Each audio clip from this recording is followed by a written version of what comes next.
Frankenstein by Mary Wollstonecraft Shelley.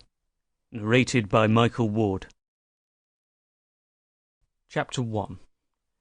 I am by birth a Genovese, and my family is one of the most distinguished of that republic. My ancestors had been for many years councillors and syndics, and my father had filled several public situations with honour and reputation. He was respected by all who knew him for his integrity and indefatigable attention to public business. He passed his younger days perpetually occupied by the affairs of his country. A variety of circumstances had prevented his marrying early, nor was it until the decline of life that he became a husband and the father of a family. As the circumstances of his marriage illustrate his character, I cannot refrain from relating them. One of his most intimate friends was a merchant who, from a flourishing state, fell through numerous mischances into poverty. This man, whose name was Beaufort, was of a proud and unbending disposition, and could not bear to live in poverty and oblivion in the same country where he had formerly been distinguished for his rank and magnificence. Having paid his debts, therefore, in the most honourable manner, he retreated with his daughter to the town of Lucerne, where he lived unknown and in wretchedness.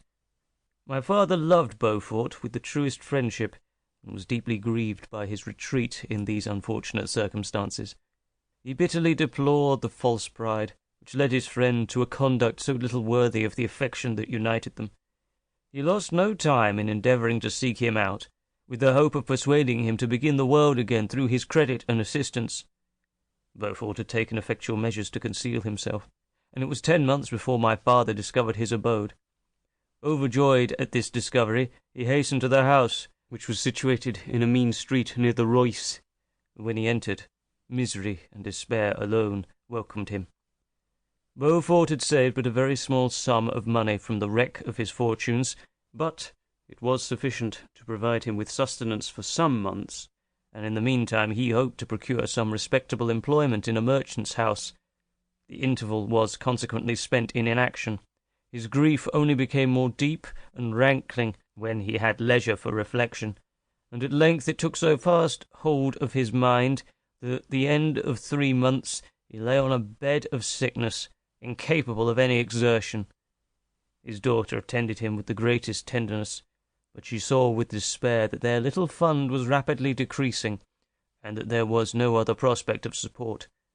But Caroline Beaufort possessed a mind of an uncommon mould, and her courage rose to support her in her adversity. She procured plain work, she plaited straw, and by various means contrived to earn a pittance scarcely sufficient to support life. Several months passed in this manner. Her father grew worse, her time was more entirely occupied in attending him, her means of subsistence decreased, and in the 10th month her father died in her arms, leaving her an orphan and a beggar. This last blow overcame her, and she knelt by Beaufort's coffin, weeping bitterly when my father entered the chamber. He came like a protecting spirit to the poor girl, who committed herself to his care, and after the interment of his friend, he conducted her to Geneva, and placed her under the protection of a relation. 2 years after this event, Caroline became his wife. There was a considerable difference between the ages of my parents, but this circumstance seemed to unite them only closer in bonds of devoted affection. There was a sense of justice in my father's upright mind, which rendered it necessary that he should approve highly to love strongly. Perhaps during former years he had suffered from the late-discovered unworthiness of one beloved, and so was disposed to set a greater value on tried worth. There was a show of gratitude and worship in his attachment to my mother, differing wholly from the doting fondness of age, for it was inspired by reverence for her virtues, and a desire to be the means of, in some degree, recompensing her for the sorrows she had endured, but which gave inexpressible grace to his behaviour to her. Everything was made to yield to her wishes and her convenience.